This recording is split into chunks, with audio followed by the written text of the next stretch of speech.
welcome back to the rationalinvestor.com Broiler Chicken Show. Trade your trading plans, don't take too much risk on any one trade, and just let yourself get rich.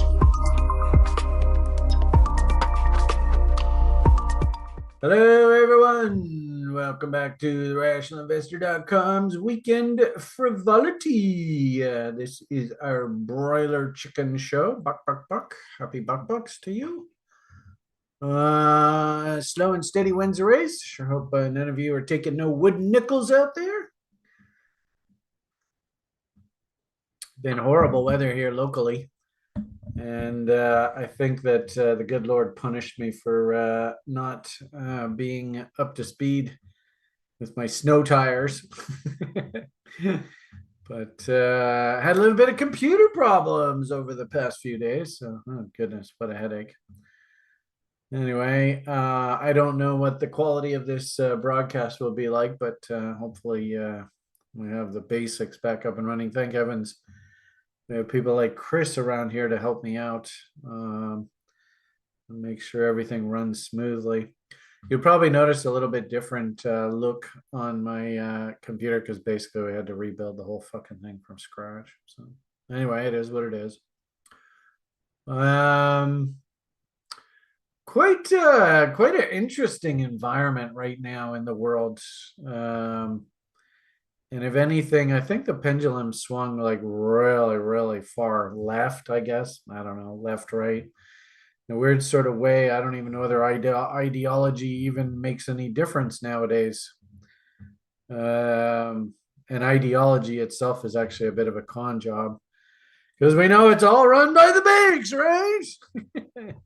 What did Rothschild once say? Give me control of the nation's money supply, and I don't even care who's actually, quote unquote, running the country. Could be a totalitarian dictator like Hitler. And I would make the argument that the only reason why the West didn't settle with him and make peace after he took France was because they were given specific instructions to get him out of power by the people who put him into power. And you could actually argue that the Soviet Union was exactly the same thing. Theoretically, Lenin was put into power by the banksters, again, same damn cartel. And then Stalin came along and the whole damn thing blew up in their faces. Do they have control of it all again here with this latest Yahoo that's running the show over there? He is part of the whole World Economic Forum, Klaus Great Reset up the butt kind of stuff. He was part of that class. The irony of it all is it might even be part of the whole world agenda. Keep in mind, war is a very, very profitable endeavor. And you want to stimulate the economy to come out of an economic malaise after a generational shift where we have basically a vacuum here in the West. Yeah, let's get the old war drums beating and, of course, justify further indebtedness because, heaven forbid, we have anybody actually come and steal your freedoms away from you. Anyway, so very interesting times we live in, that's for sure. If anything, half of my job is to try and convince you all not to chase, not to act like a typical public, and really try and force yourself to be buying when they're crying and selling when they're yelling. If you can't do that, then you can kind of disconnect yourself from this whole nonsense. But I ain't going to say it's easy. I was barking at all of you about a year ago. Remember we had a lady on the site, and she encouraged me to try and swear a little less. And the expression I was using was "get your shit together."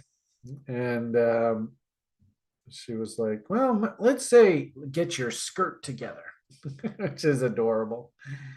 I don't know. I mean, after 10 years of doing this, I can clearly see Big Brother is not helping me. So if anything, hopefully people who stumble upon these videos and this video series and everything that I do, it's it's a break that spirit maybe has brought into your life to try and help you.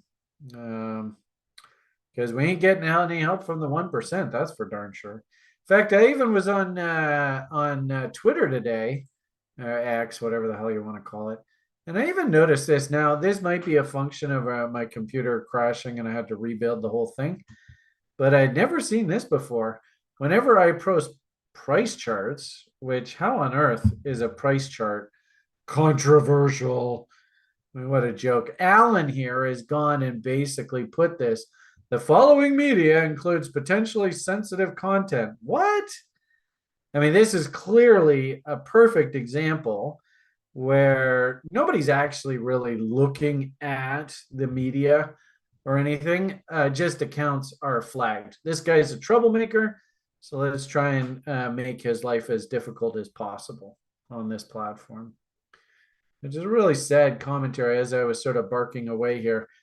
Oh, sure, you have freedom of speech. I don't know. Watch this. I'm not even going to touch this, but great analogy of, are we really free to be able to make our own choices in this world? Are we? I mean, I'm not saying I am dictating how other people should think and act. I couldn't care what you do with your life, but does that mean that based on what you think and believe, I have to follow your thinking? And of course, this guy's just talking to a guy in the media, but this also pertains to fucking toilet water. And now it even looks like it pertains to Alan. And I wouldn't be surprised if Joey Diamond's in the mix. Ironically enough, and this is the one thing I've said this repeatedly, and I don't know whether people really like it or not, but I really respect the United States of America in times like this because it's one of the few places in the world where you actually can stand up and voice how you feel. You might get a lot of headwind, you might get a lot of blowback, but you do at the end of the day have that right to say, just how you feel. Certainly don't want to impose your thoughts on others, but at least you have that right. In my country, oh my goodness. Well, we all know what happened with the truckers, right? So it's a sad commentary on the state of the world of affairs. And if anything, I saw this actually just before we got started, and I was like, damn, hey man, I'm gonna like my own damn tweet. I should like retweet my tweet. I mean, this guy was just awesome. And if anything, maybe if we're really, really lucky, he actually went to the World Economic Forum and said, basically just literally stood up on stage and said, no, you are all wrong. And what you're doing is wrong. And hopefully this is the beginning of this unwinding of this sort of global communist movement. NFT that tweet. There you go, Joshua. Nicely said. Like I said, I mean, like Ferris, I'm not going to necessarily say the United States is heaven. We all know it's got its worst, but this is like Ferris, and everybody who's my age knows who Ferris is. Ferris Bueller. Probably get like a copyright thing for saying the name. But it's not so much that the United States poop doesn't stink, because trust me, there's plenty of stinky stuff about the United States. But my poop stinks so bad, I have to look at the United States' poop with envy.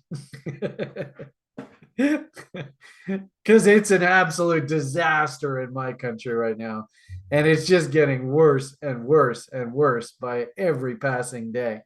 But thank heavens for this guy to actually have, and like I said, hopefully this is maybe the beginnings of the pendulum finally starting to swing back the other direction. And in a weird sort of way, this actually directly ties in with my whole fear greed thesis. And, ironically enough, at the very bottom of the cycle, that's when everybody, the public, because the public always does the wrong thing at the wrong time. They're most bullish of things like China. Well, China's going to take over the world now. It's going to become the world leading economy, and everything else, including that stupid United States, it's going to collapse and recede into the background. And I would actually make the argument that you should be thinking the exact opposite. That was at the very end, 2018, 2019, the very end of a very long, like 20-year process of the United States being a cell. And now, ironically enough, we're now about 4 or 5 years into this coming greed cycle. And of course, all you new students to the site, you're going to learn this in glorious technicolor with guys like Grimm over the next, over the next 12 weeks. I mean, the United States, the US stock market is breaking out to new highs here. And if anything, I look at an image like this and I think we're just getting started. I could very easily see this as like a bull flag. And bull flags mean that is got bullish bot stuff written all over it. We could very easily draw a bullish AB equals CD. And give us some pretty juicy upside targets. So there you go. So I could even easily see from current levels. Stock market's still got another 20-25% to go on this move. And the interesting thing about this, of course, is that this has got a lot of room to play in. You could very easily, over the period of February, March, which is pretty normal, you could very easily see the stock market lose 10-15% and actually still be very comfortably within this bullish pattern. So, I mean, that's the irony of all of this, is that everybody in the world was calling for recession in the United States and maybe even depression. God, listening to all the people talking about the U.S. housing market collapsing. And really, what I see happening here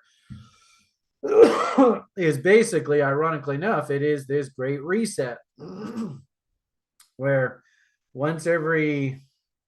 I almost want to say once every 40 years, they have to redefine what money is.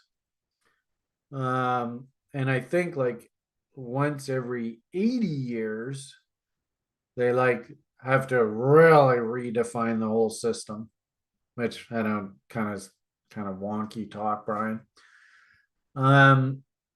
But I guess just the point is that we are in a I would actually say a very normal part of the cycle, but it's a really ugly part of the cycle. It's an evil part of the cycle.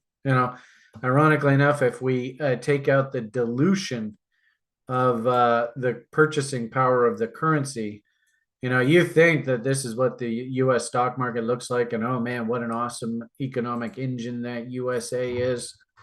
And in reality, actually, there's your stock market. And actually, it's interesting that we note this because this is this whole fear greed cycle, and unfortunately, you can't really see it if we use the S&P. Maybe we can do it if we just do it off of like DJI, the Dow. I think we can. Yeah, there we go. I got a little bit more data. So, ironically enough, actually, and it's interesting how Big Brother will only give us information going back to the last fear cycle apex. And then, interestingly enough, in 1980-81, this was the end of a long fear cycle and the beginning of a greed cycle.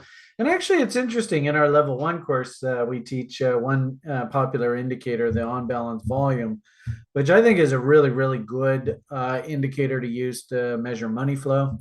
And the gentleman who actually built that indicator, Mr. Granville, he actually turned extremely bearish here on the US stock market right around this 1980. And ironically enough, this is incredibly similar to the way that we heard a lot of the public turn absolutely insanely bearish of the US economy and the stock market and all that kind of stuff, and housing and all that. And you can kind of see the charts look awfully familiar, right? That's awfully similar. So, and then look what happened following, the next 20 years. Holy crap, stock market goes crazy. And then by the time we actually get up to this here, everything is so happy-go-lucky. The leader of the Western world is getting sexual favors in the White House. Actually, it's funny. We were joking on, I think it was a Friday video. I don't know whether I did it for the public. It should have been in-house because, of course, Brian's pretty graphic. But, we all know Monica Lewinsky. Don't forget that name. And if you don't know that, Google it. Maybe do a little study. To me, that was yesterday because literally Monica was staining her dress, let's say, right when Liam was being born, my son, which to me is just yesterday.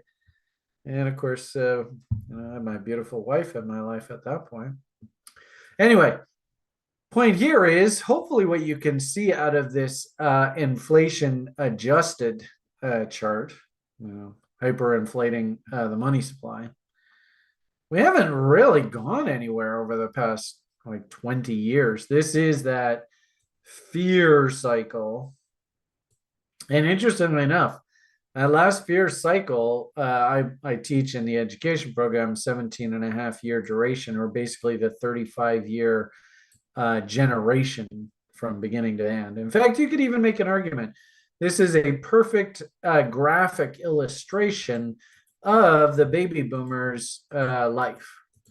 So baby boomers, they were born theoretically 1945 and thereafter.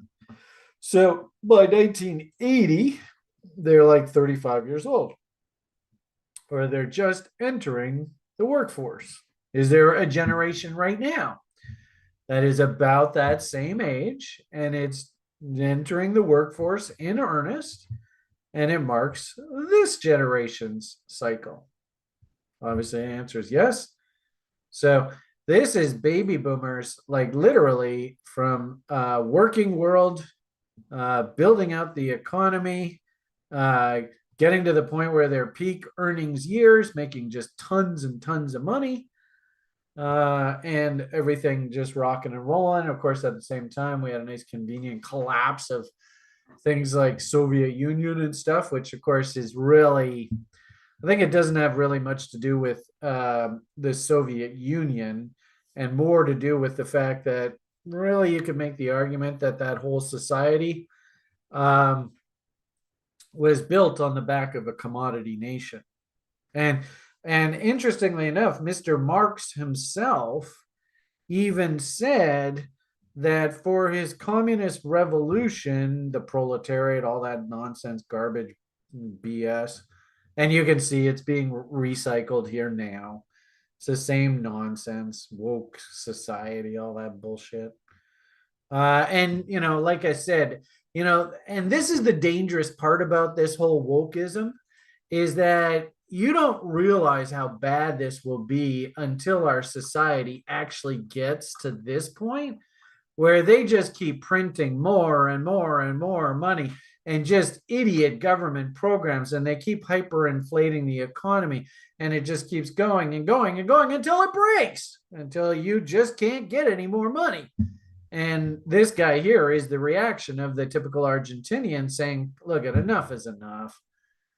So you have to understand, and unfortunately you won't, because this is the story of the human species. If you don't learn from history, you're doomed to repeat it. And I have a sad feeling in my gut that all of our Western nations will have to go through exactly the same thing that this gentleman and his country just went through over the past 20 years. And you can make the argument Japan, to a certain degree, had to go through the same thing, although they did let their bubble burst.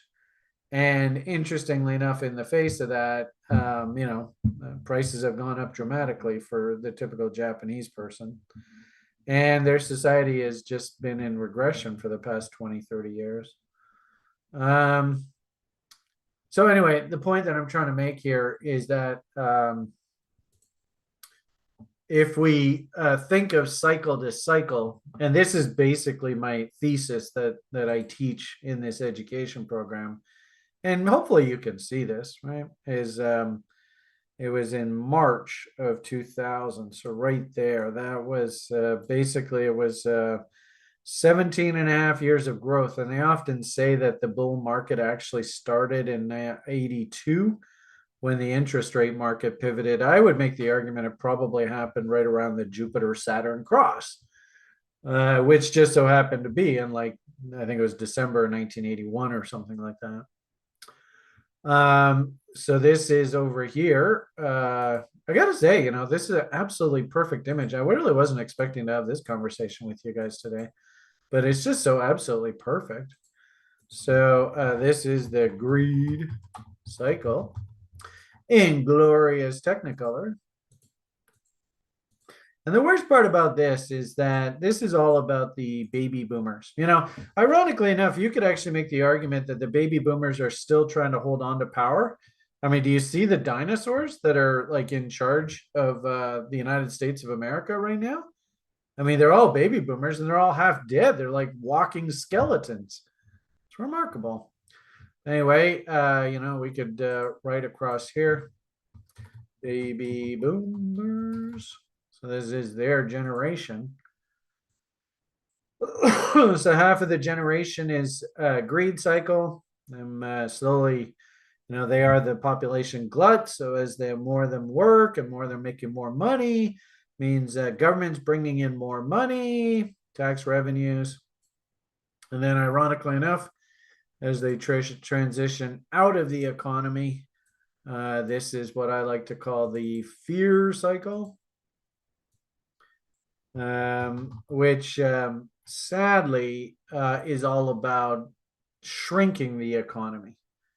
But since these damn bankster crooks have conned us all into believing that we are a debt-based society and that money is debt and debt is money, then that means that, for their model to keep working, these governments actually have to run deficits.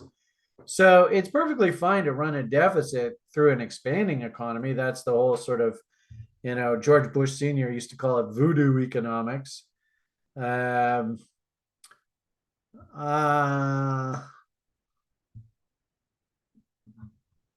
is, of course, a popular expression, but I don't think it's totally pertinent to this market state, but trickle down economics kind of idea that the government goes and spends money that it doesn't have, but money multiplier effect that generates money in the economy, economic activity.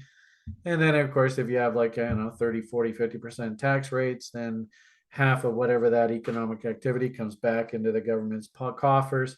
So as long as the economy keeps growing and expanding, then that logic works. Sadly, and I think the banksters know this full well, and this is how they destroy nations. Remember, Rothschilds themselves said they don't give a shit about who's in power. They control the country. So when we have to go through the back half or the fear part of this generational cycle, this is where the economy and the society gets absolutely destroyed, because the society was conned into this whole deficit spending, con job. They have to keep deficit spending, which means that the deficits have to get even bigger because the debt just keeps getting bigger because the economy, relatively speaking, is shrinking. So that means by definition, the tax revenues are shrinking. And yet these stupid woke politicians actually, at the very end of the fear cycle, actually start conning themselves into believing that, well, interest rates don't matter. Money doesn't matter. Debt doesn't matter. It's all meaningless. That's exactly, of course, what the banksters want. They sit there and go, perfect. Or, their long, spindly mustaches, right? And they twirl their mustaches and go, wonderful. You are falling into our trap. As soon as Jupiter Saturn cross event happens, interest rate cycle changes just like that. And now we are basically slaves to them. The only way that they can continue this Ponzi is they have to hyperinflate the amount of money supply to which by definition hyperinflates the size of the economy, which can justify the absolutely insane debt loads. In fact, you know, you want to see how bad it is. Here's bad. This is insane what's happening. US deficit growth. Like literally this is going parabolic, which is really scary. I don't know whether we can actually see this on TradingView. Yeah, I don't really like this Brave thing. Yeah, I don't know whether this is going to help us or not. Should probably have all this stuff ready for you before I do these videos. I think this is one reason why people don't really watch this, as I go off on these tangents. And it takes me a minute to find stuff.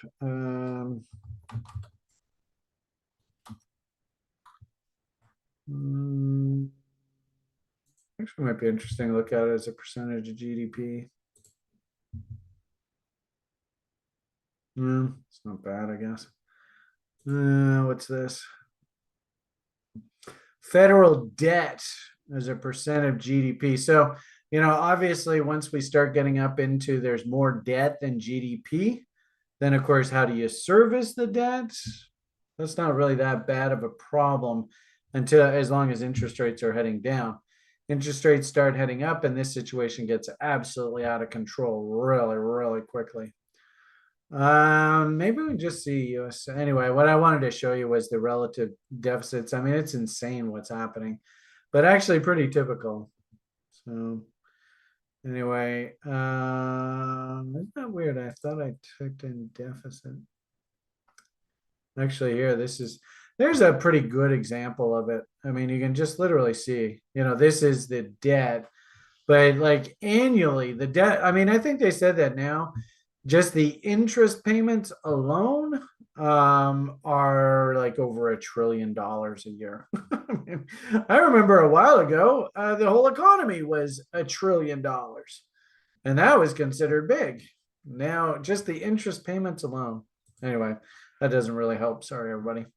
Off on a tangent. Anyway, let's finish off this thought. So, I think, as you can kind of see through here, I think we are making that transition into the next growth cycle.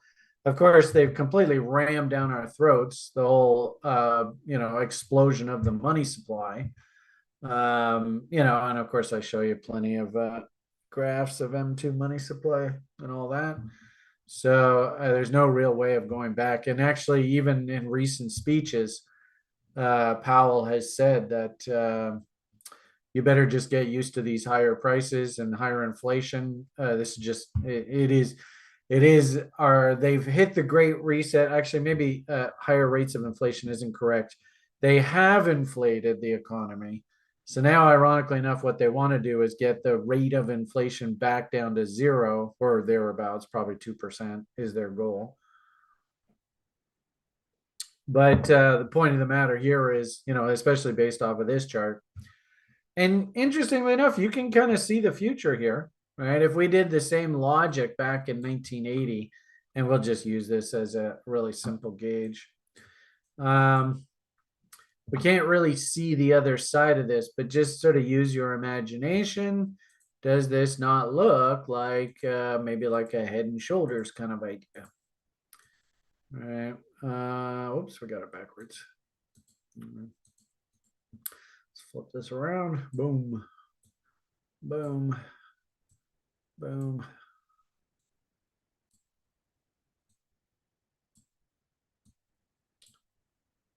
Something along those lines. As I said, I don't have this, but yeah. Well, I do have a bunch of other charts, and probably in the weeks ahead, considering the level winners are going to be getting into that really important module, the strategic planning. So I should have all those charts all tickety-boo. I'm just sort of ad-libbing today. Anyway, so boobity-boo, boobity-shmoo. If this is an inverted head and shoulders, or you could call this a cup and handle if you wanted. You can see where the price objective is on this breakout was up in this area. And this last push higher here, of course, was a trap. Public comes in and buys. They love the stock market. Everybody's getting rich, and then kaboom. And the interesting thing about this is if we actually just do a simple fib from this, actually, if we just go from the 1980 low, you could actually make the argument that all this crash, but it wasn't really a crash, but all this crash was they just had to bring the market back down to earth because things had just gone a little too ahead of itself. And what's actually interesting about this event here is that the gold market did really, really well through this period. And, at 1984, you can see where 84 is here. That, of course, is an election year. And I wouldn't be surprised if our election year looks very similar price action wise. So, with that said, if we sort of zoom to today, I think you could probably say that 1984, and of course, this is on the adjusted basis. Ironically enough, if we take out the money dilution, this thing's straight up like a rocket. But I wouldn't be surprised, 1984 starts, of course, right there. I wouldn't be surprised if 1984 is a bit of a, but then we finish, whoops, this will be a lot quicker. Then we finish actually pretty strong, getting ready for that similar build out into the second half of the 2020s. Yeah, that wouldn't surprise me. So, and then ironically enough, probably they're going to set us up for a big old crash in 2027 and basically just hit the great reset of that cycle. In fact, you could probably even while we're sitting here now, kind of come up with numbers. So you can see how the 50% level, and really interesting how the bottom of the crash was nothing more than just a revisit of the breakout. And that actually is probably where you really wanted to be a buyer of stocks for this big bull market, was that 87 crash. So there's a really good lesson that, you don't really want to get sucked into chasing the market. You have to wait for the crash. In fact, there was somebody the other day who was asking me, why aren't you investing? Why aren't you investing? And really, I would make the argument that this is the window where you want to seriously invest. You don't really want to invest halfway through, unless you're doing things like dollar cost averaging and stuff like that. But if you're just going in one purchase, anywhere along here, you really want to wait for the sort of fear in their eyes, that kind of thing. And I actually think, your 2019, the sickness bullshit and all that was that event, that last sort of buying window. Anyway, if we sort of take extrapolate, we'll use that as a zero line, something along those same lines. And you can see that we're probably going to have a pop-up here. I don't know whether we can go to new highs, but gee whiz, you can see, I mean, this thing's painting some pretty steep price appreciation. Actually be interesting to go at 61.8.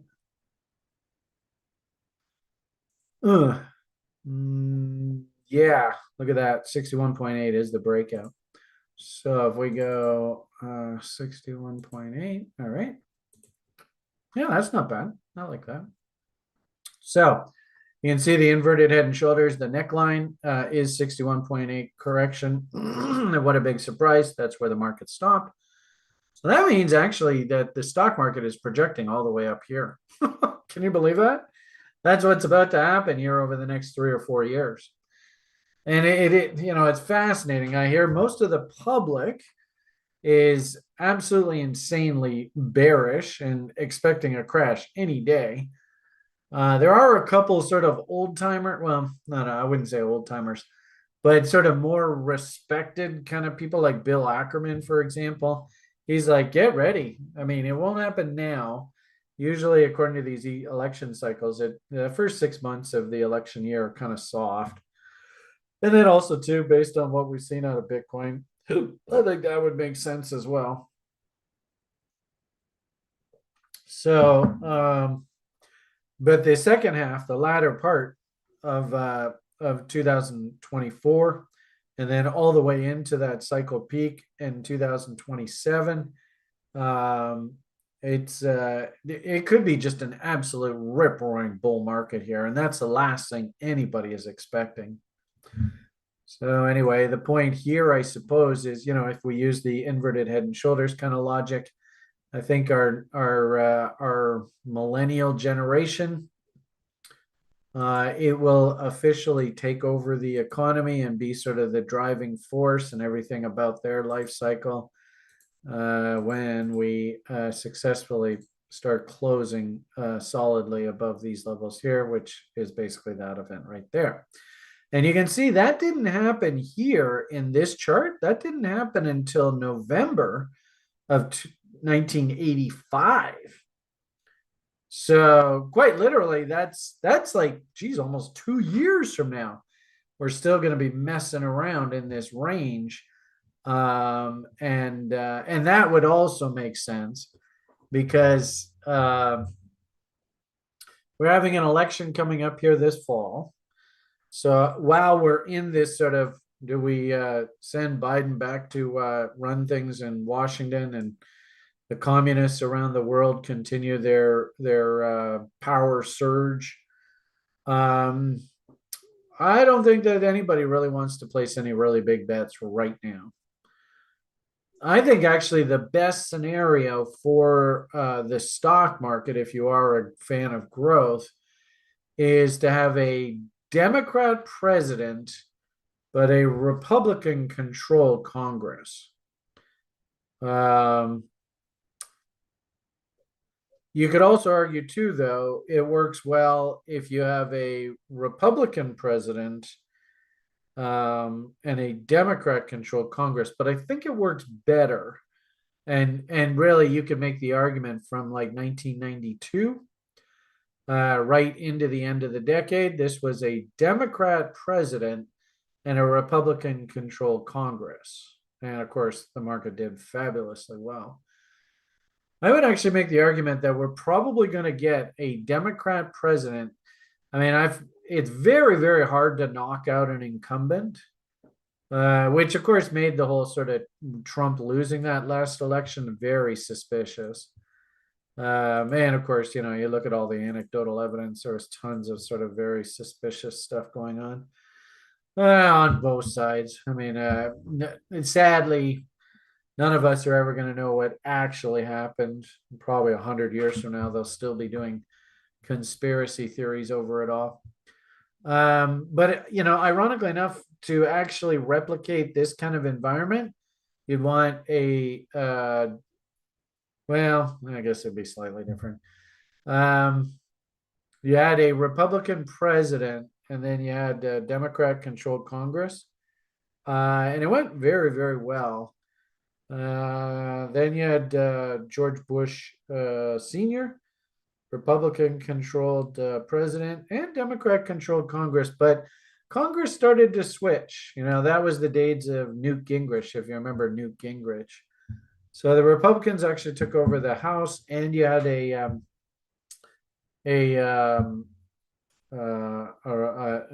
conservative right-wing president. And unfortunately, of course, Mr. Bush succumbed to that. Then, the Republicans held on to the Congress, or the purse strings, and Mr. Lewinsky, I guess we'll call him that, came into power.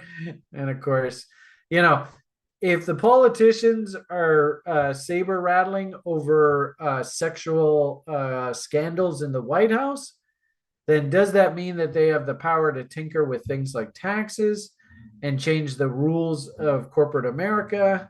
And the answer, I think, is no. This, if they're barking about impeaching the president over sexual scandals, then that's basically a lame duck government.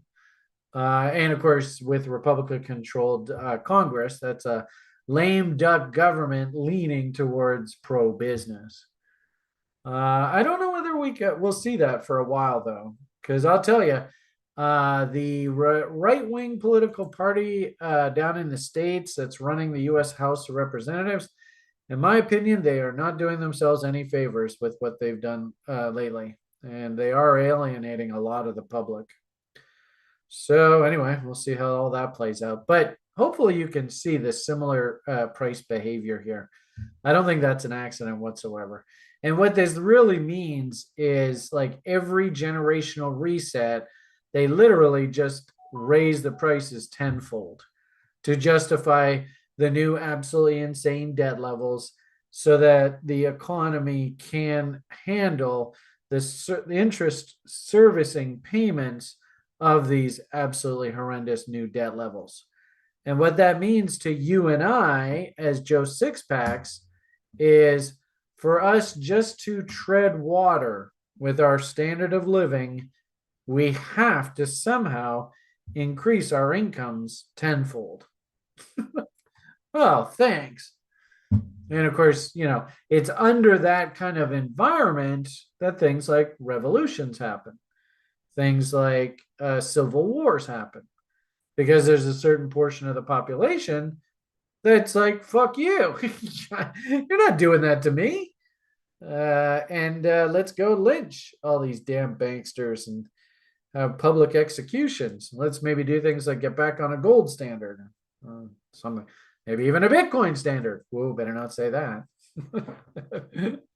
So, we're right in the jaws of the absolute worst part of the cycle right now. And it's actually interesting because I remember specifically in 2003, right around this time right here, I remember I read a horoscope that said I would have 30 years of financial prosperity, and then I would have 30 years of unprosperity.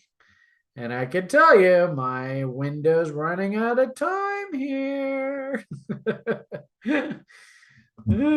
So, there's a lot of people in this world that don't believe in all that astrological mumbo jumbo, and you're actually in control of your own fate and you're in control of your own destiny. And actually, the longer that I live, the more I do not believe in that, which is kind of sad. But I also, everybody has their own personal life experiences and what they have to go through. And I do believe that actually the purpose of this life is your spirit is sent here to actually experience things. Sometimes they're really good things. You get a lucky life where you set yourself, you don't even have any choice. You get, born into aristocracy or something like that. Silver spoon, you've heard that kind of expression. Other people have lifted themselves up by their bootstraps. Well, and so somebody over there on YouTube says self-fulfilling prophecy. Maybe. The irony of it all, though, is I just sit here and I just pick my nose through this. It wasn't like I did really anything special, but I can tell you, I remember this period here back in the 90s. Fuck. I remember one time throwing my wallet across the apartment and freaking Joanne out. And of course, I broke a lamp and everything because I couldn't fucking put $500 together to pay the rent. And I'll tell you, since that 2023, I've never once had to worry about money. Always, I just fell ass backwards into money. Never had to worry about money whatsoever. So I don't actually agree with that. I agree that there are cycles. It's kind of like this whole thing that I'm trying to teach you about Jupiter Saturn crosses and stuff, right? Accordingly, and this is where JP Morgan comes into the equation, because JP Morgan even said, because frankly he was sort of brought into the cabal when he sold a huge chunk of his bank to the Rothschilds and basically became an agent of the Rothschilds.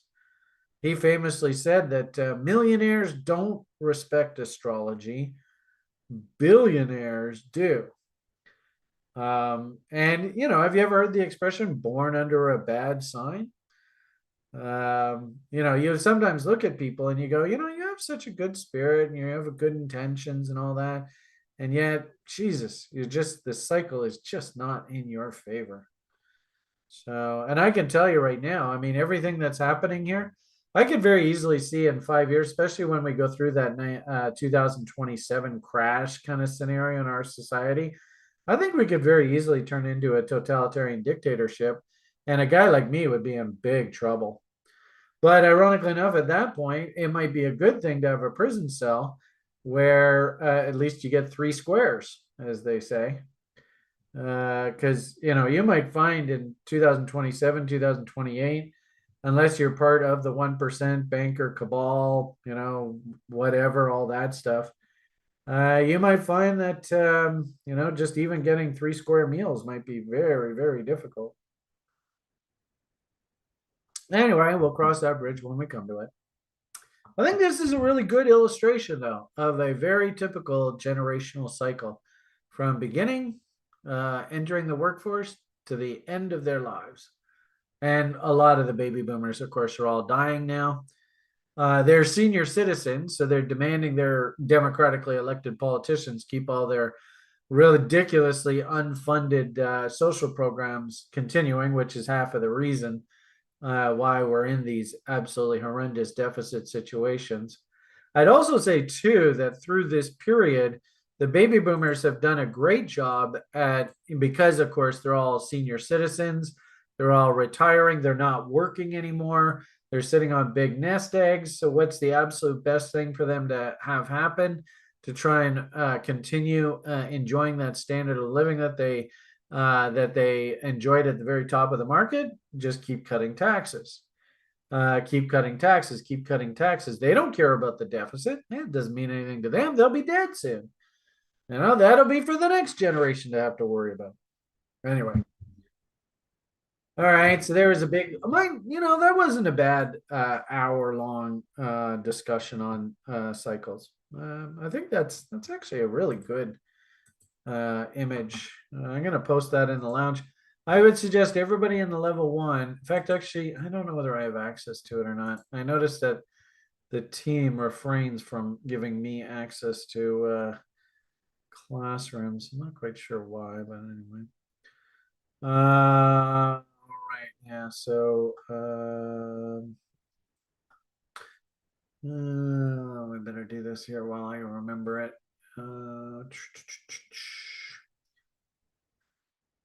Where should we put this? I guess we'll put it over here. I guess we'll go over here.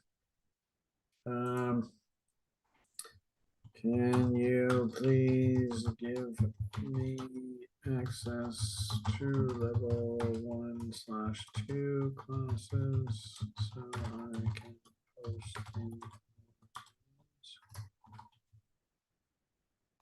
Thank you very much. So as soon as I'm given access to the rooms, I'll post in there, but I'm just going to throw this into the lounge for the time being. I think actually everybody on the site should bookmark this. I don't know. Although, don't you notice all my bookmarks are gone? Man, I must have had 1,000 bookmarks and all gone. And it's gone. Like 5 years of saving links and charts and shit, all wiped out.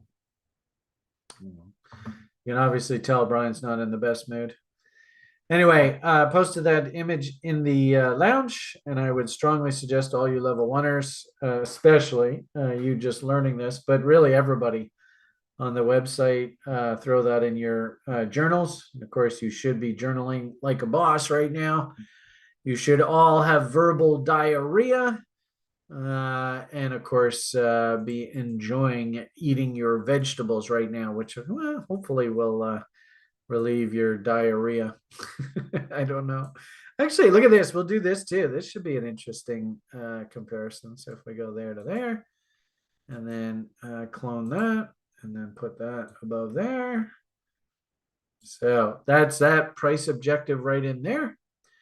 And that's that price objective there. So, you know, it's interesting, and I'm wasting more time, but what the hell, I'm having fun. I think we could probably just keep this really, really simple. Where are we here? Bar pattern, there we are.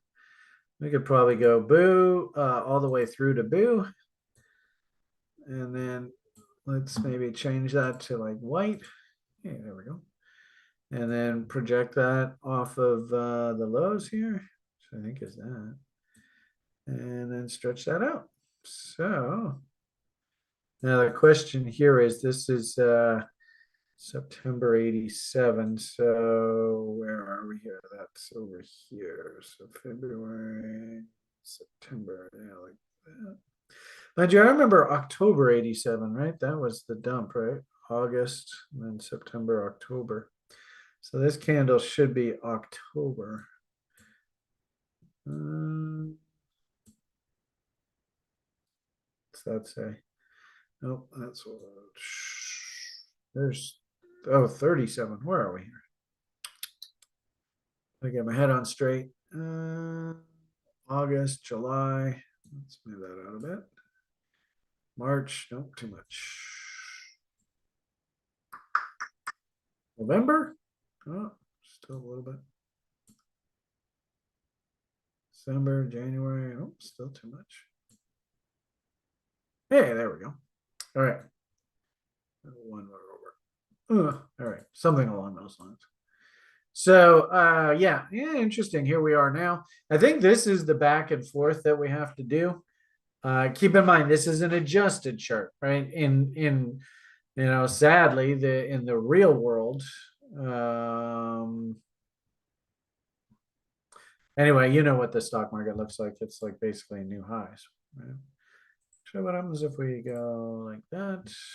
And yeah, this is without, oh, no, it isn't. Let's go symbol and then go DJI. And this is where they're going to make this really, really tough on us to actually see what's like really going on. Because that is the stock market right now. And, you know, you can see there is 2020. Here's this whole sickness nonsense. We haven't even, you know, even though you see the stock market just made new highs, we have not even gotten back to the old highs from prior to the sickness. And, you know, unfortunately, it's almost impossible to explain this to the public. But in a weird sort of way, you can kind of see if we look at the adjusted chart, look how there's a price gap. What's the statistical odds that this price gap gets filled in? What's the statistic? And actually, it'd be interesting to do like a statistical study of how often price gets rejected after it fills in a price gap. You know, wicks and tails like to be eaten. What do we call these guys on the site? This will give the opportunity for you people over on YouTube. What do we call those people right there? And in a weird sort of way, I think we've established a whole bunch of them in Bitcoin. So, anyway, so you can see that gap is still just a little bit higher than where we are. So I could very easily see them push this thing up a bit more. So in real time, you're going to be like, wow, look at the stock market's at all-time highs. What are you talking about, Brian? And yet, ironically, on an adjusted basis, all we're doing is just coming right back.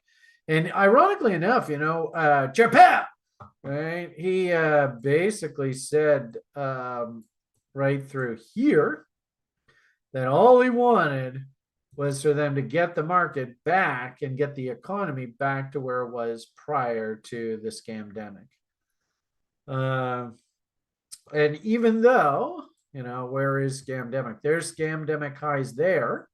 So here we are, 29,000 on the Dow, and now we're at 37,000. We have not gotten back in the economy back to the pre-scamdemic highs. That's an interesting tell, eh? That's a beautiful anecdote of how badly our whole society. Whoops, God, I don't know what the hell this is. how badly our society has just been like cannibalized. So, Joe Sixpack looks at this and says, what are you talking, Brian? We're like, look at that. The economy's grown 27%. Where the economy's killing it. My stock portfolio's booming. Is it? Are you sure? Oh. Anyway, you know what? I'm going to take a copy of that. That's a really interesting chart. I'll throw that in the lounge as well. So, and by all means, level oneers, I'm sure, you're brand new to the site, and this is probably massive information overload. So if you want to, just ask, and I'll be more than happy to circle back around tomorrow, and we can spend a big chunk of the Monday daily brief. Mondays are supposed to be macro Mondays. Sounds like a perfectly good macro conversation to have, try to explain this a little bit further. So anyway, interesting times we're in here now. Okay, so the newsletter, interestingly enough, as I said, great reset. We have, and we're transitioning out of the fear cycle, which is anti-US. It's pro-global. It's pro-commodities. It's pro everything that is sort of opposite of United States sort of go capitalism. And so it shouldn't surprise us that at the very end of that cycle, we got to the point where everybody and their brother was thinking China and communist China and all that bullshit. It's going to take over the world. And, actually, like, totalitarianism is actually a good thing.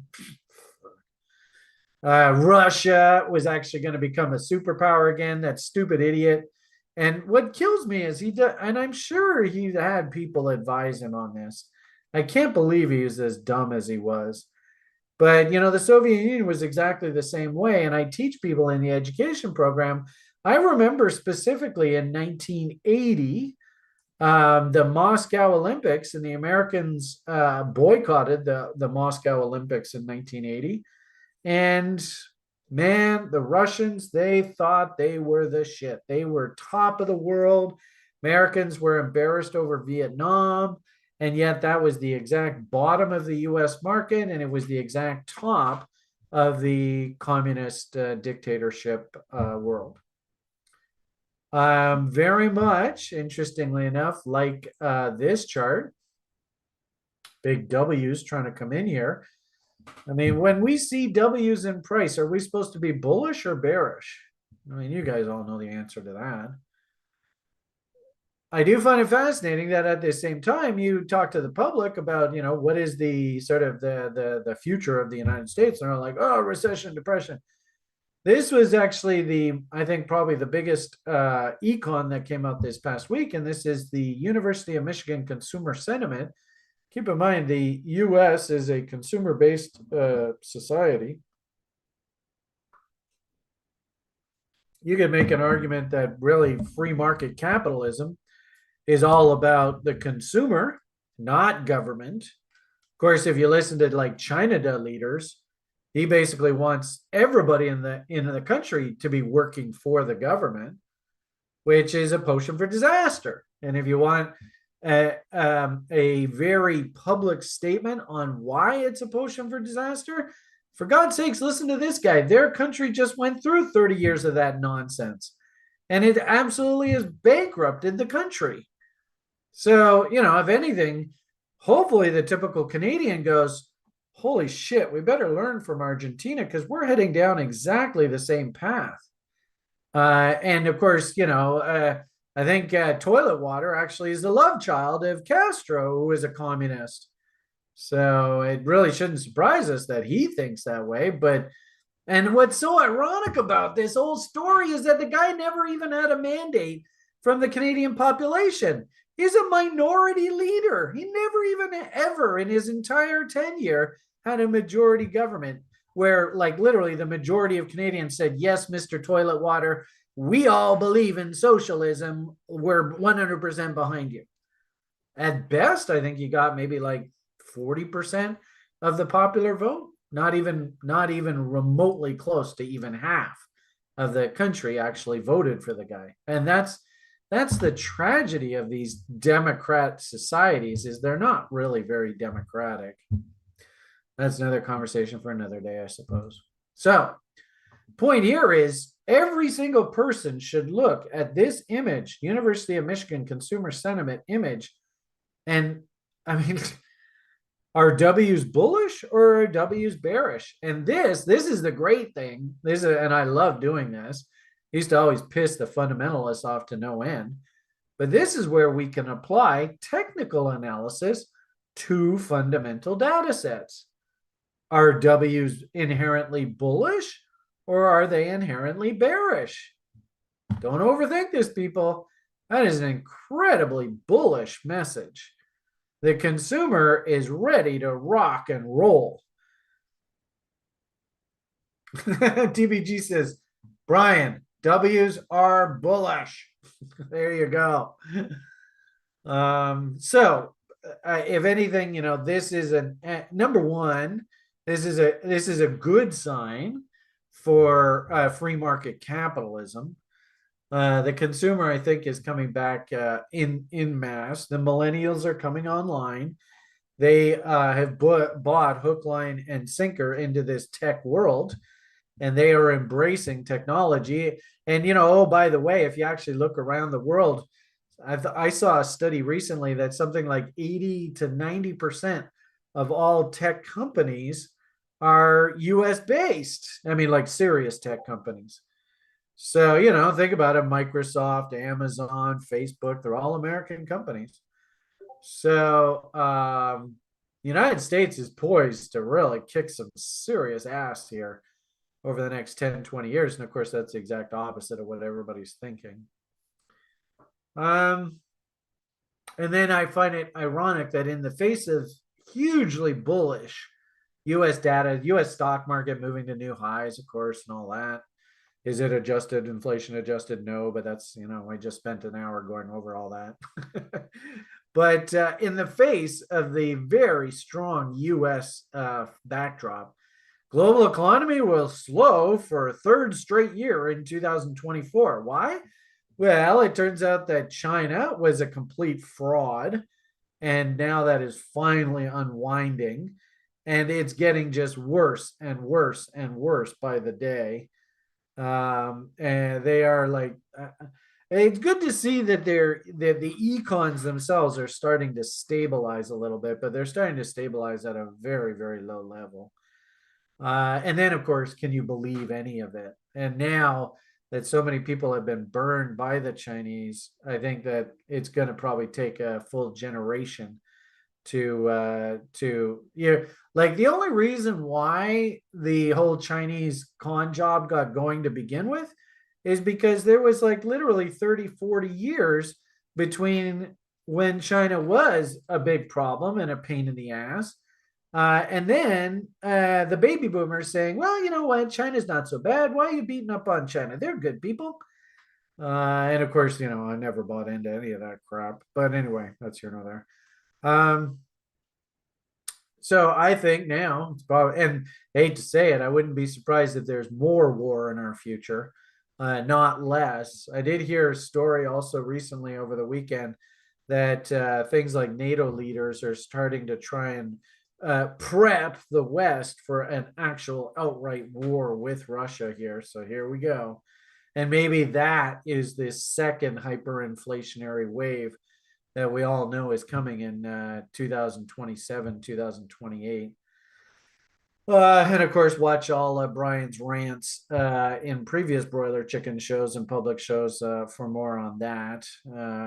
I've shown you repeated. Interestingly enough, remember on my old browser, all I would have to do is type in inflation, and all of a sudden all the old links would come up, and I go, see, I've shown you a million times. But since I've lost everything here now, that's not the case. So anyway. All right, back to our newsletter. Let's see. Is there anything else I can impart on you while I'm here? Having fun in Solana. And actually, that's an interesting topic of conversation here for today. Here's the newsletter over here. Solana is really catching on. And I wonder if if the final build out of the Solana network is going to be something along the same lines as the Ethereum network. Wouldn't surprise me.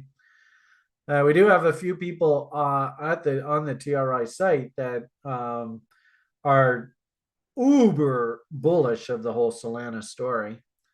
Thought it was interesting this past week. I was just having fun flipping poop coins. And what I did notice was after our sort of little top there in crypto there a week or so ago, a lot of the high flying names came right back down to earth.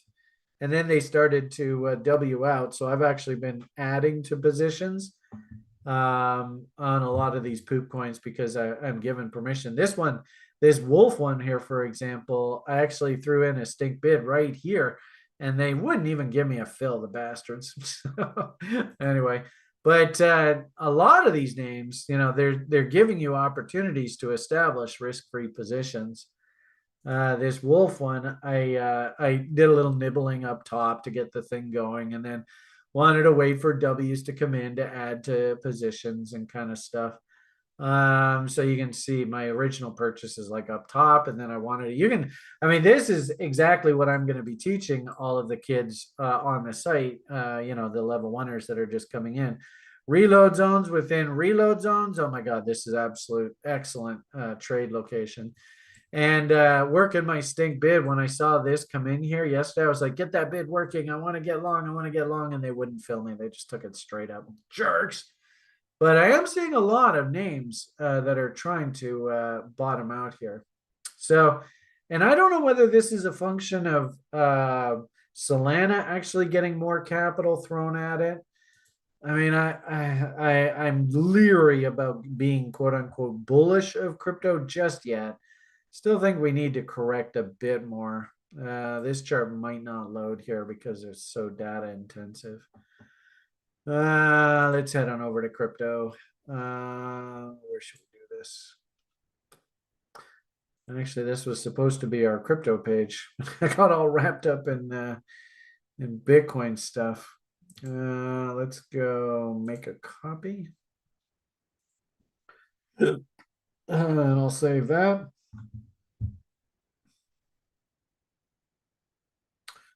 That's interesting. Wonder why I killed the symbol there. I guess maybe I didn't save this. Maybe I have to save it. And then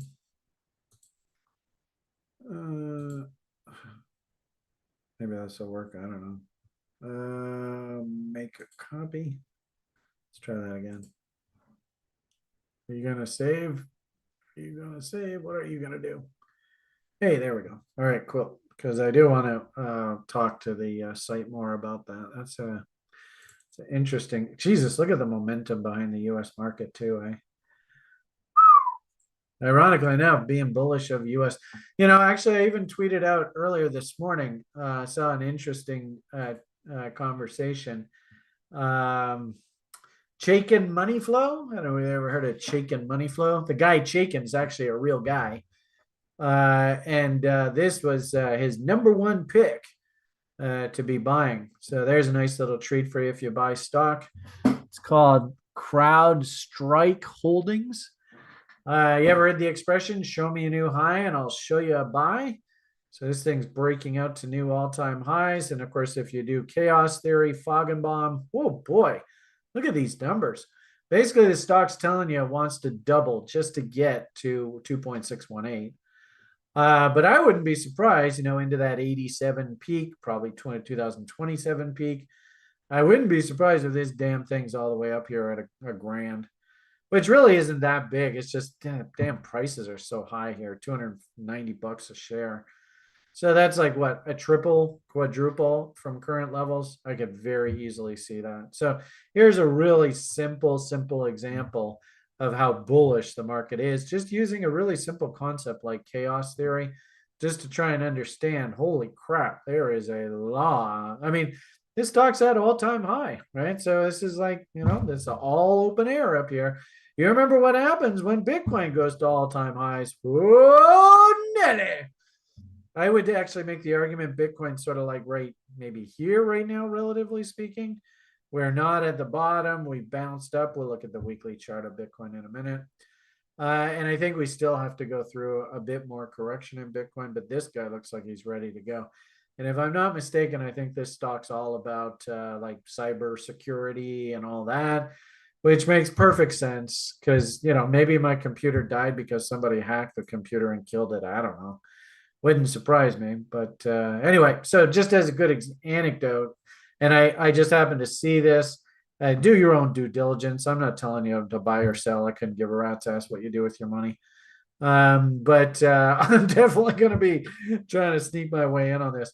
I think probably the best way to try and play this, because the stock's so damn expensive, is maybe I'll try and buy like 2 leap options. And then if we can get that pop where the stock jumps up and the leaps expire, they double, then sell one half on a double kind of idea, and then you got a free leap. And if this thing does go crazy, then you've got that free vote on. That's probably the strategy I want to try and do here. So anyway, all right, where was I? I guess the point of the matter here is I am seeing a lot of bottoms come in. And I noticed also too, one's crypto that I really want to buy, but I just can't get into it. It's driving me crazy. I was long a ton of it. Then I had to go and like liquidate it all because we reorganized the whole damn TRI thing. So I would like to try and get back in, but I don't know. I might have missed it completely. Here, let's do this because this is a regular chart, right? Yeah, okay, so let's go here and then let's go, where is it? This RLC, look at it, up 23%, making new fucking highs. God damn it. I mean, anybody that works with me, I mean, you can see where this thing bottomed, whether you take a shot here and get stopped out or whether you, second try, take a shot here. I guess that one did work. You never did get stopped. There's another W there, and poof, there we go. And she's gone. I might make an argument that this thing has got a world of room to move up here. Using that exact same logic that we just used there on that tech stock. Notice we can go A to B, and then Falcon bombs, boom.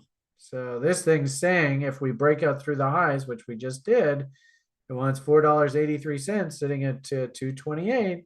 So ironically enough, it's basically the same conversation as what I just showed you on that tech stock.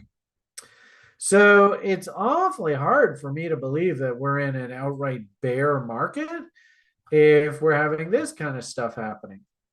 I also noticed there was, like I said, that Solana. I can't really buy this.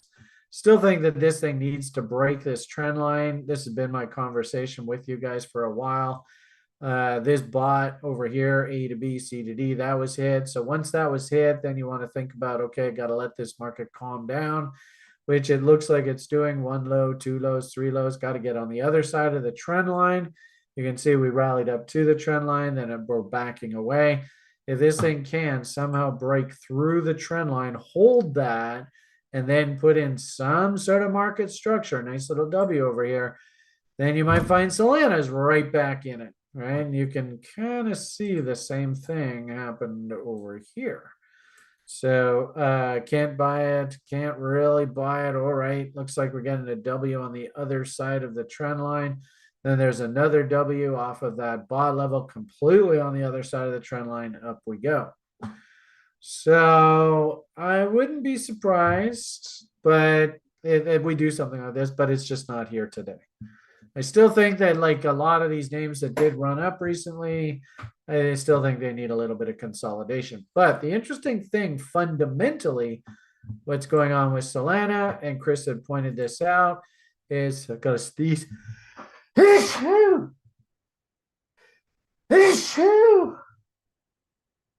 Oh, only 2. Damn it.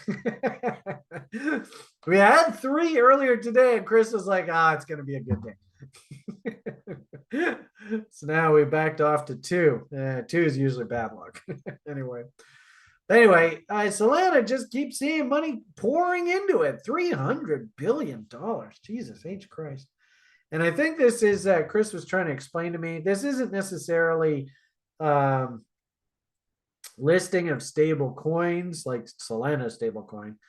But this is kind of like Tether and USDC and what other stable coin, I suppose even a Luna stable coin for that matter, are on the Solana network. So if you did, instead of trading Tether on the Ethereum network, now you can trade Tether on the Solana network. And would that imply lower fees if you wanted to use Tether to buy and sell stuff? I think it does. Is that correct, Chris? Chris is smart with crypto. Or maybe I not. believe so. I could be wrong. All right. So anyway, point of the matter here is Solana is still very much in the spotlight. And I have a feeling that through this sort of window here, the Bitcoin ETF, I suppose we could pop over to Bitcoin now. It's tough for me to talk about a lot of upside potential on Bitcoin right now. Of course, who are these people? And look at them all. Oh my God, there's a ton of them. And what's really interesting for the level 3ers is we do have a chart, if I'm not mistaken, over here. I hope I still have this, where we have actually a graphic illustration, but I might have lost this. I think it was a different chart. We have a graphic illustration. It's such a cool illustration of the panic coming in and panic buying with the counters ratio off of the tensorcharts.com site, guys. They're great. I love that too. Yeah, it's not on here. Damn it. Anyway, it's a different chart. I'll have to go find it. And thank heavens, TradingView saves all the charts. Man, if I had to have saved all my bookmarks and those, I would have lost everything. But good part about it is we still have the charts on TradingView. So one day I'm just gonna have to sit there and go through all my history of charts and try and rebuild all my TradingView chart links. It's gonna take forever. Anyway, just the point being that when we were up top here, you can see, of course, in this image, we had an absolute insane wick. This was the ETF event. Public came in, panic bought. Tensor charts, counters ratio, if you want to pull it up yourself and look, has great illustration. Huge bubbles right up here. Panic was just market buying like idiots. Market gets absolutely destroyed on the other side of that, making lower highs and lower lows. Interestingly enough, I don't know whether the breadth is really actually even rolled back over here yet. So the breadth is still telling you to be cautious here, whereas actually it should be in our newsletter. Yeah, still cautious, but maybe a W will come in here. I still don't really like how high the slow moving average is. I would have really preferred that they had brought the whole crypto market right back down to the base. But if this thing goes in W's, it means we're right back into orgy mode. The only problem is, I think for something like Bitcoin, it's going to be really, really difficult to make like substantially higher highs here. My hunch is all of these people, they're of course trap bulls, and we all know where they're sleeping, right? We all know that. And a lot of them that panic bought through here, they're going to want to do nothing more than just get out so they can get off of sleeping on the couch. At the same time, too, if we're thinking about maybe that crypto index, the crypto top 30, still trying to figure out what a good name for that thing is. Maybe bottoming out, and like you see the RLC, and there's Adam, he's booked a double, bastard. But notice we're coming up on my preferred fast moving average, which often acts as a really, really good sort of short-term support line, the 13 period EMA. So notice, in a bear market, notice the counter trend rallies, tag, fail, tag, fail, tag, fail, tag, fail, then crossed it, rallied up, tag, bottom. Tag, a little bit of head fake. Oh, no, we came back. Remember? And this is where Fink comes on CNBC and says, don't you dare break down my Bitcoin. I want an ETF. So you're only allowed to break it down after the ETF. Anyway, tried to fail, couldn't break through Mr. Fink's low there, W'd out, took off like a rocket.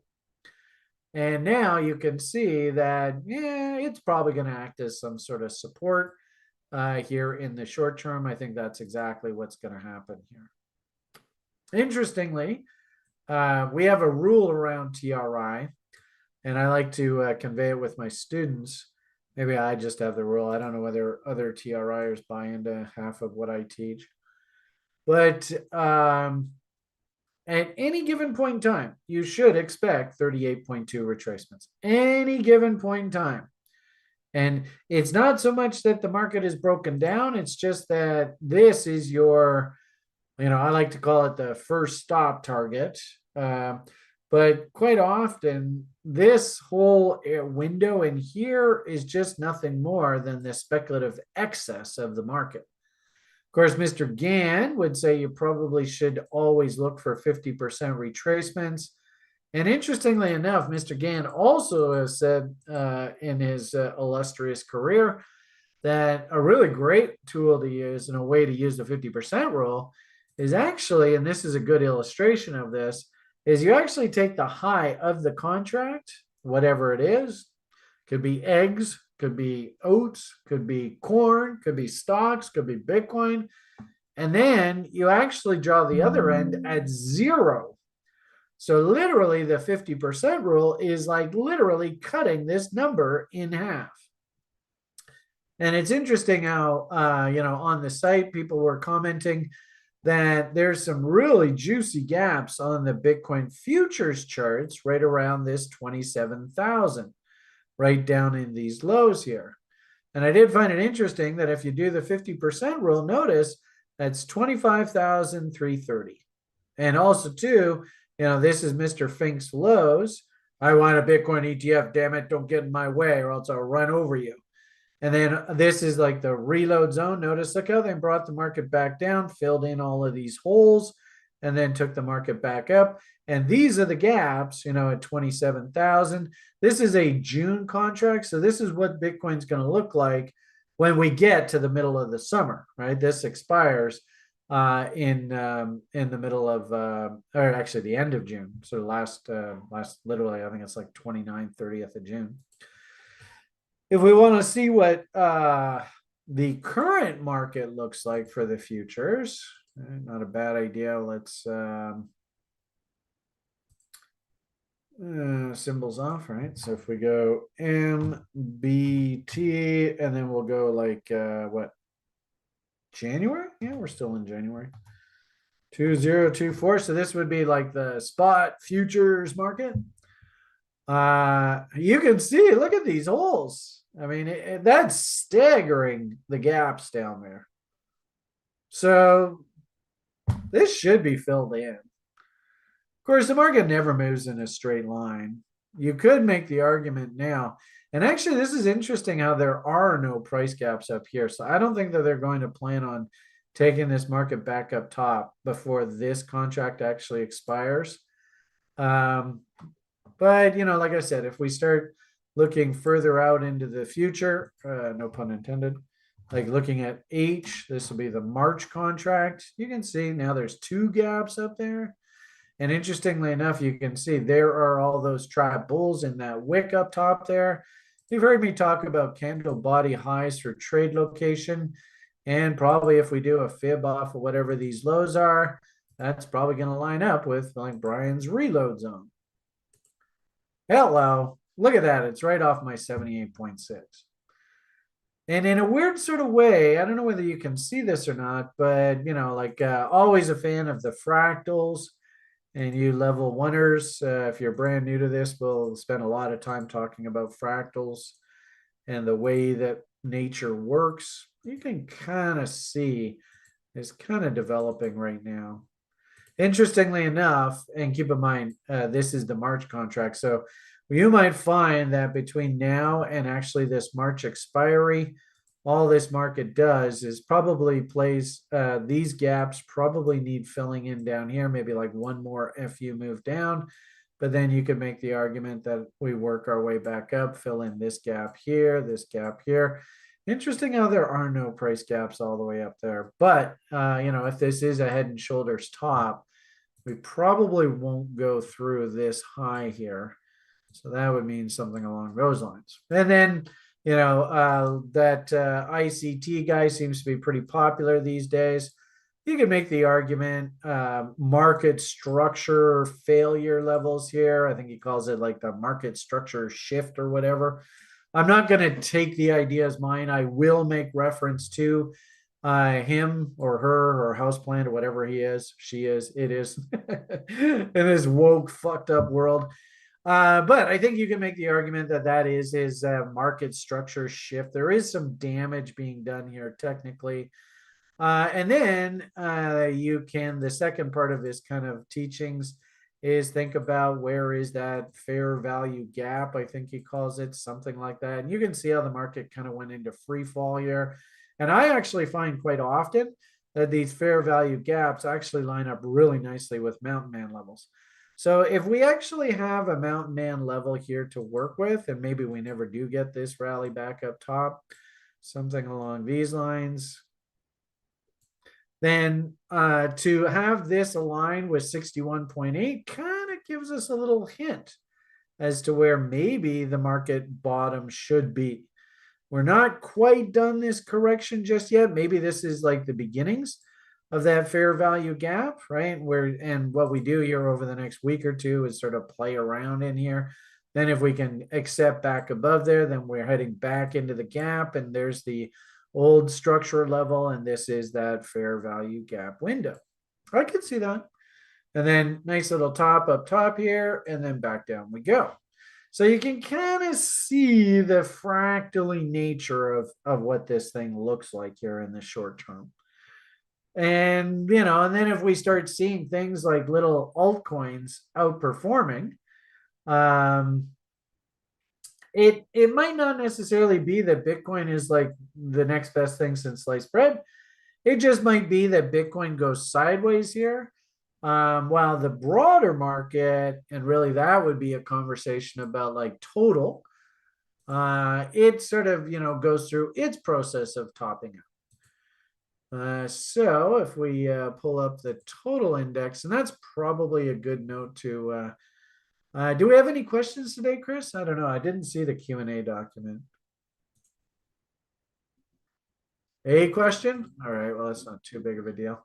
Yeah, so I could very easily see that, while Bitcoin goes through its fractaling process of topping out, I could very easily see this thing go through its process. And you can see, look at all the back and forth, back and forth, and back and forth, and back and forth, and back and forth. And oh my goodness, if this is a fractal, then that means that what you see here has to be replicated on the other side. I don't know whether I'm going to be able to do this, but what I could do is go bar pattern. I'll go say here to here. So that gets you that. And then we flip this around. And we get that. So you can see, if interesting, well, maybe you don't know, maybe you don't, but it is interesting to see how we're following along this path. So we went straight up, straight down. We went up, we came back down, came back down. Are we due for a nice little counter trend rally to come up and hit that high up there? I think so. Wouldn't be shocking. And it'll be on the heels of things like that little RLC kicking butt. And the irony of it all is it'll be on the names that people probably aren't even really paying attention to right now. That actually go, rally here. And, things like Ethereum and Litecoin and Bitcoin, all that kind of stuff, they just sort of tread water. But there are some, we have this, we haven't met in a while, but we had this like little old ladies club. And all we did was we just went through little old lady type charts. What is it I want to do here? I want to change this one to Little Old Lady Holdings. And, there are some names that we were looking at through like last summer that are just going crazy right now.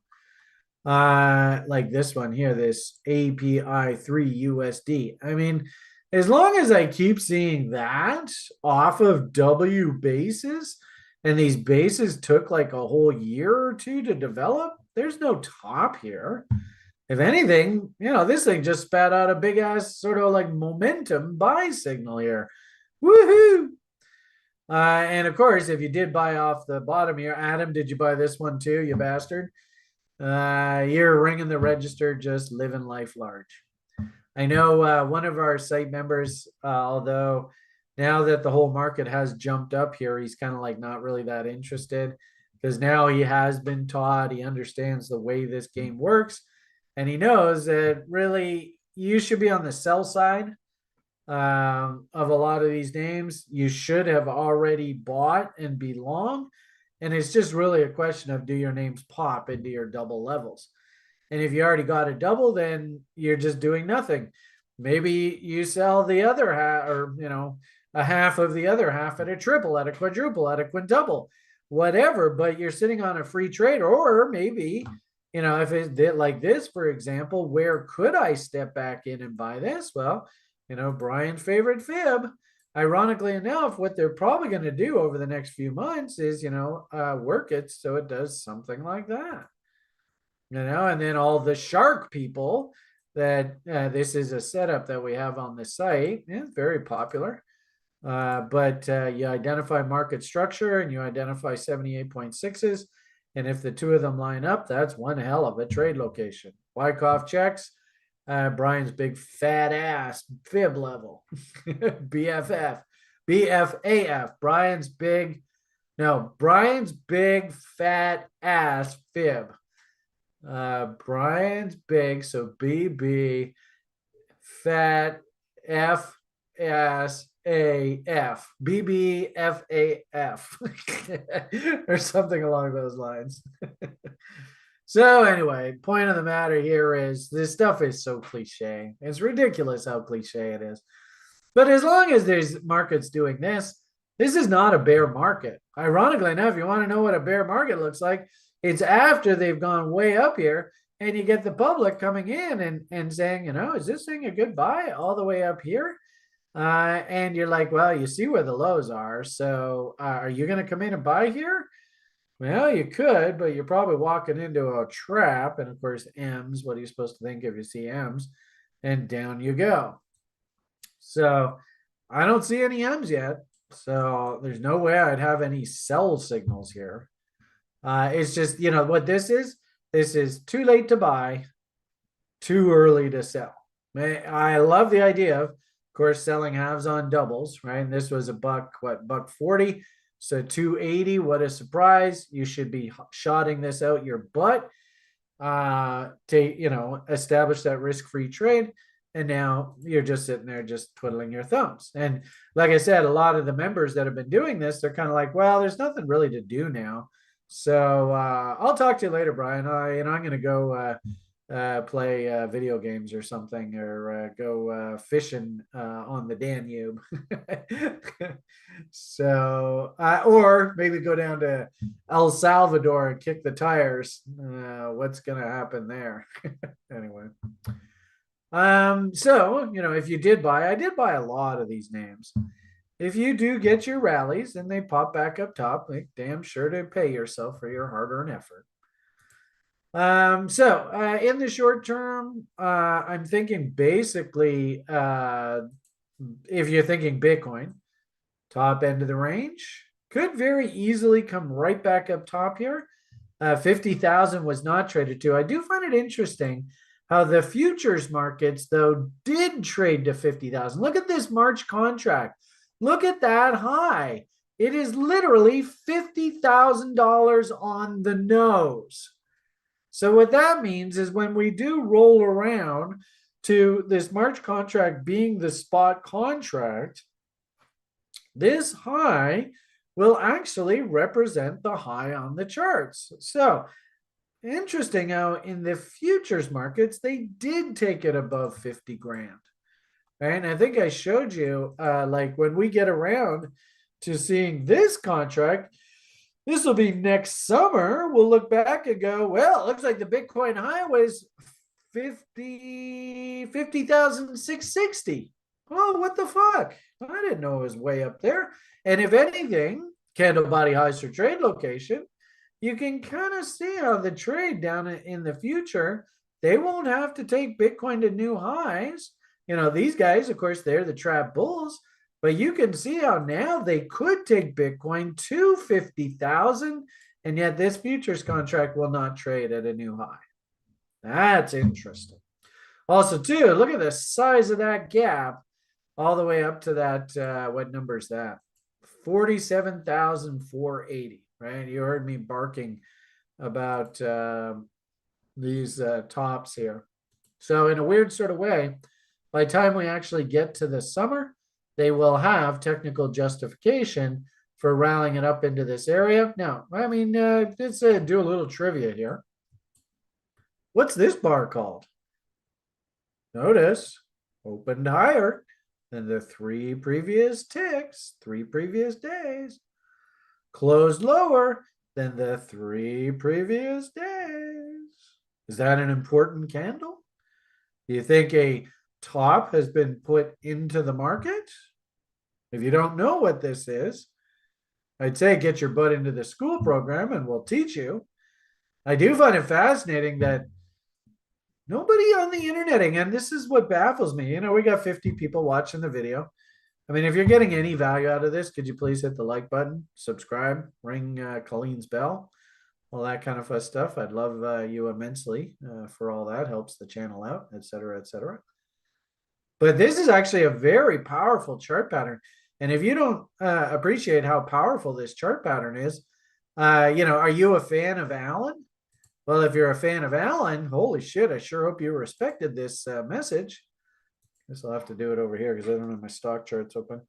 But look at what happened to Alan. And this is basically exactly the same damn thing that I've been barking at you. I mean, it's interesting how we're conjecturing, is this actually bullish or not? I don't think it is. But there is that same pattern. Is it in your best interest? And this is the good part about this. This is why I always like doing this. Is I'm not going to sit there and bark, this is my opinion. My opinion is this. My opinion is that. This is a very specific candle pattern that you can learn. I just showed you it on the Bitcoin futures chart. And you tell me, had you respected this chart pattern? Does anybody know what the name of this is?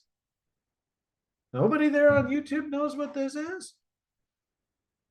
That's surprising. Adam, you know what this is.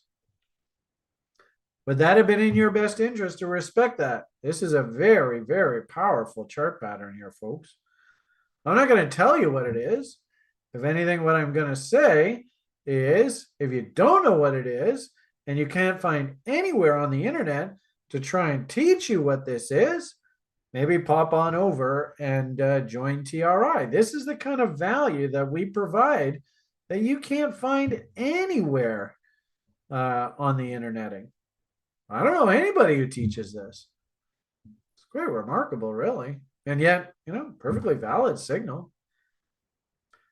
Of course, I tweeted this out, and all the sort of, Allen fans all shit on me.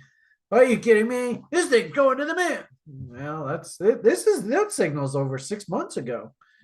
Actually, I guess it's just about exactly 6 months ago. So anyway, should we respect what we saw out of the futures markets when it did the same thing?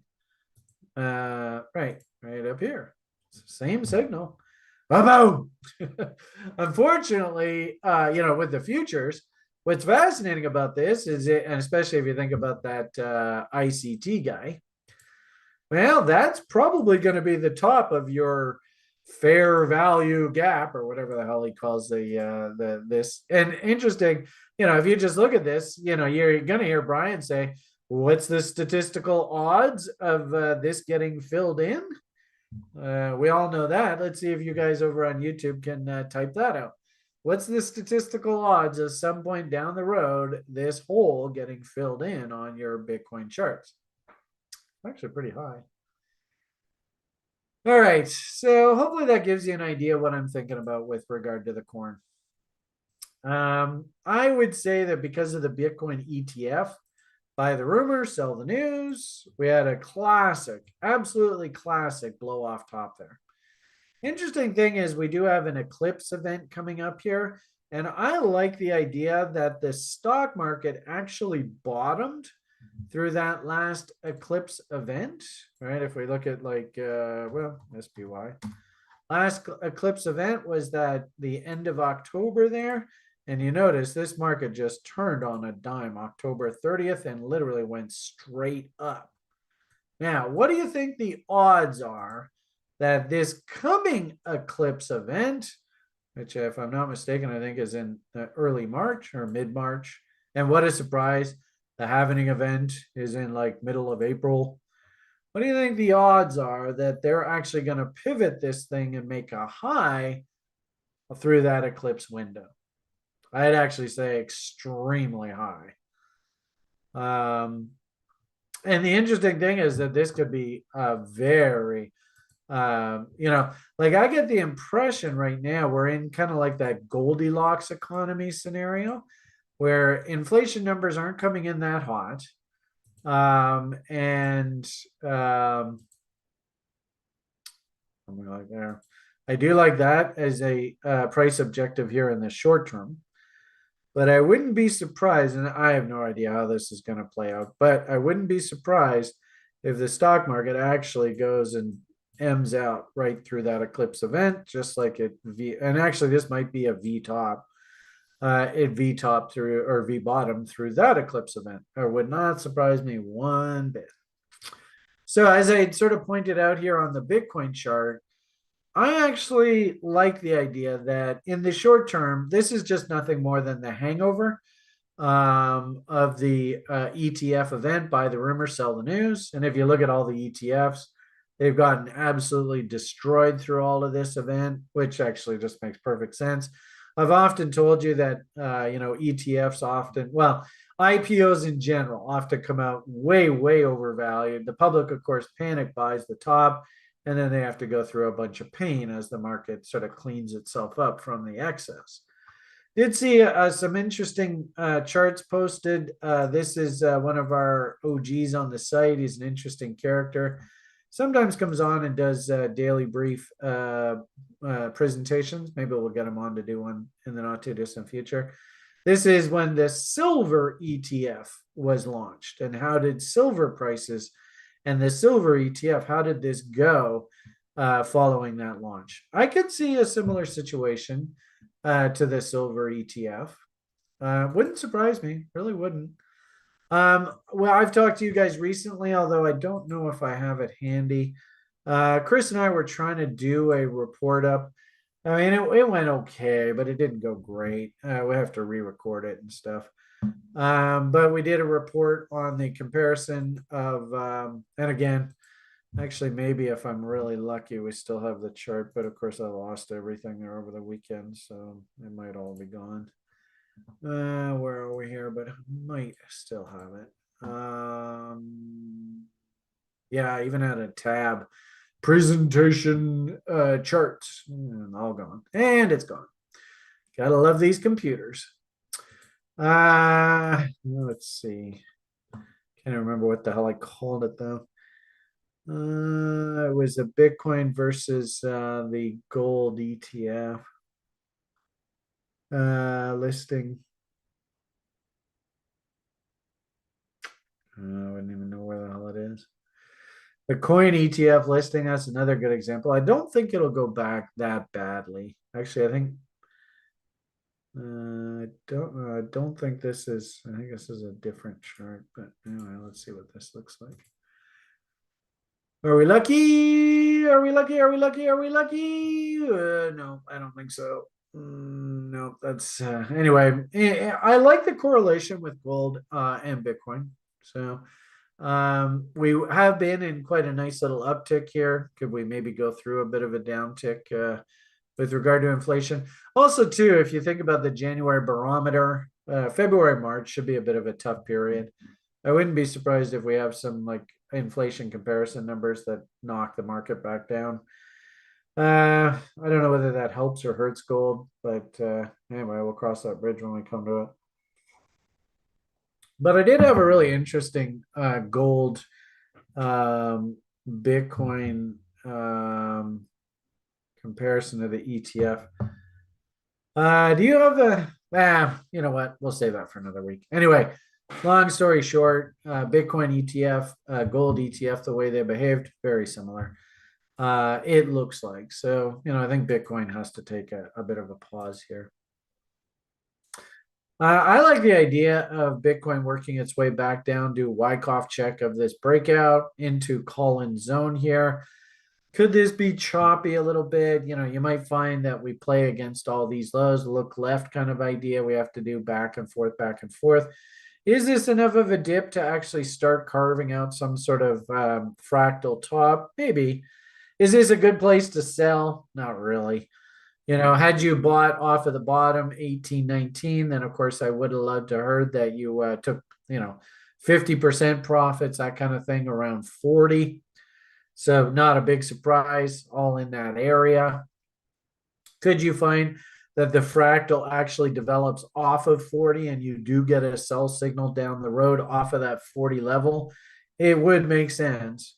And then, as I said, if we actually look at the futures charts and start to think about what sort of realistic levels for this thing to correct back to, once the correction is getting going in earnest, probably like following the halving event kind of idea. If we look at the spot market, everybody and their brother will talk about these as liquidity pools.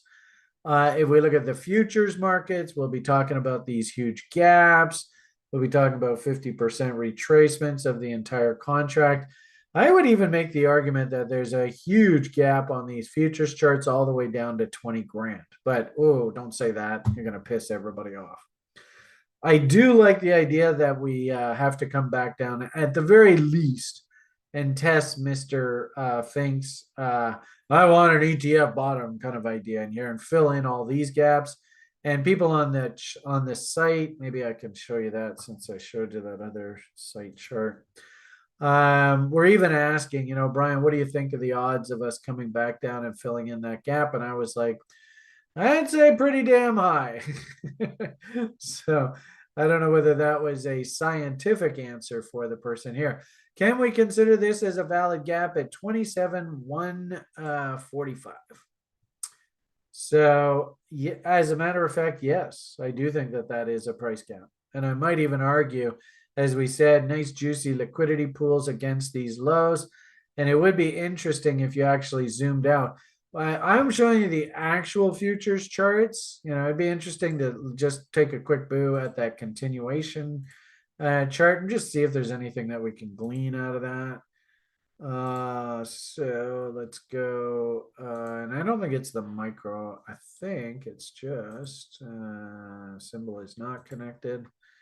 So let's go BTC. One exclamation. Will that work? Bitcoin futures. There it is. Whoa, all right. Oh boy, man, this is Swiss cheese. So, yeah, excellent observation. I think we can make an argument that that's a gap right there. We can make an argument that's a gap right there. We can make an argument that's a big gap right there, and that is that gap, right? 26, 27, right in that window there. Absolutely. In fact, what we would say, in fact, actually, look at that. There's a couple gaps there. So this is the daily chart.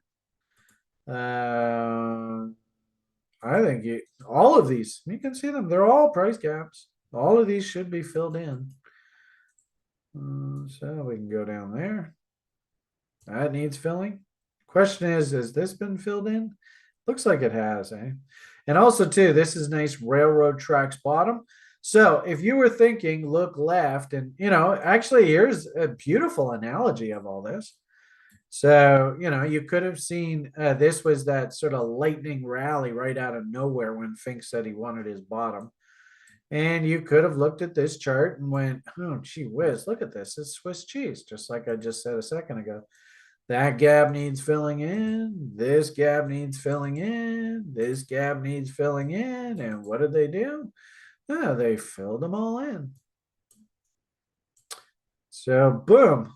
And then you kind of know that this is a floor when you see that very well-defined railroad tracks bottom. But interestingly enough, I actually think you could make the argument there's a small price gap right here. Because notice this day actually closed out, oh, excuse me, right there. And then the next trading day opened up right there. That means, my friends, there's a hole on the charts. If we looked at the lower time frame charts, I don't know, maybe like 4 hour or something, you probably see that gap. Well, oh geez. What time is it? Oh shit, it's already after 1. I gotta get out of here.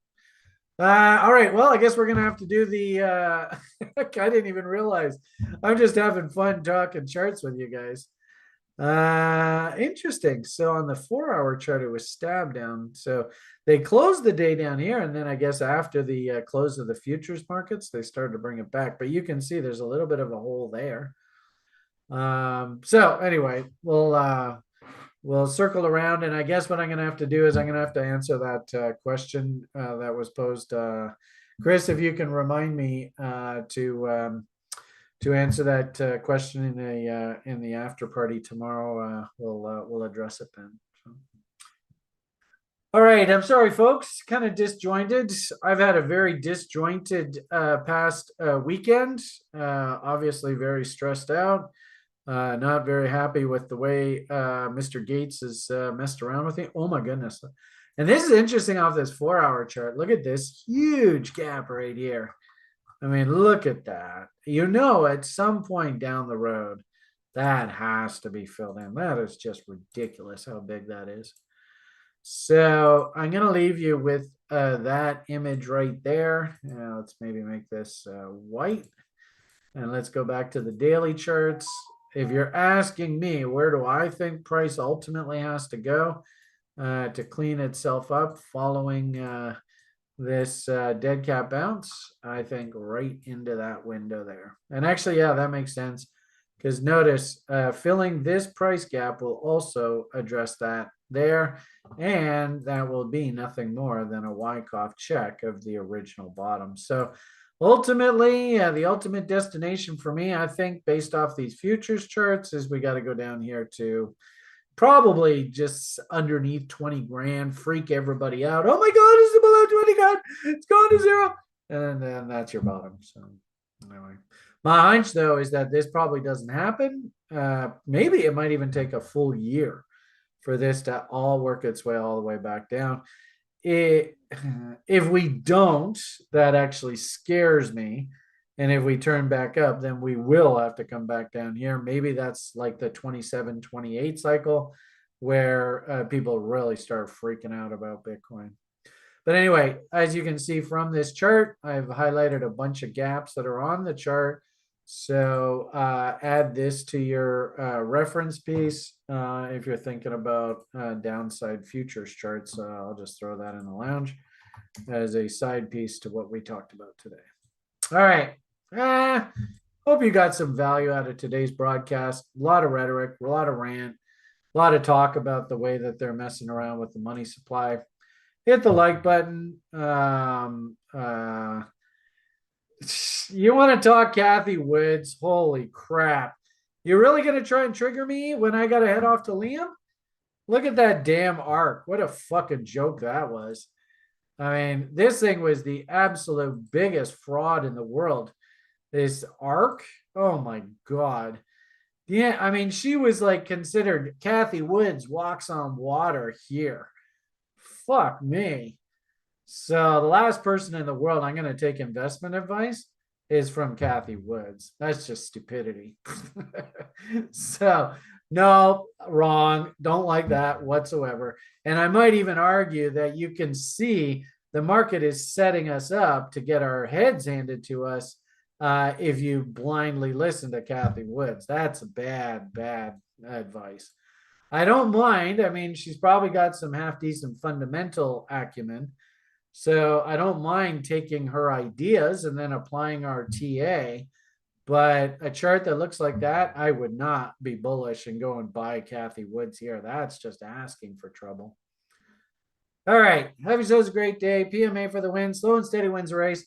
If anything, can you do me a favor and everybody just take a moment and wish some karmic good luck for Lily and I this afternoon? I'm literally going to hang up and then head off and to my real job, which I actually slacked on this past week. And I think Spirit was not very happy with me over that. But maybe I'm just being paranoid. Who knows? All right. Have yourselves a great day. PMA for the win. All the best. And bye for now.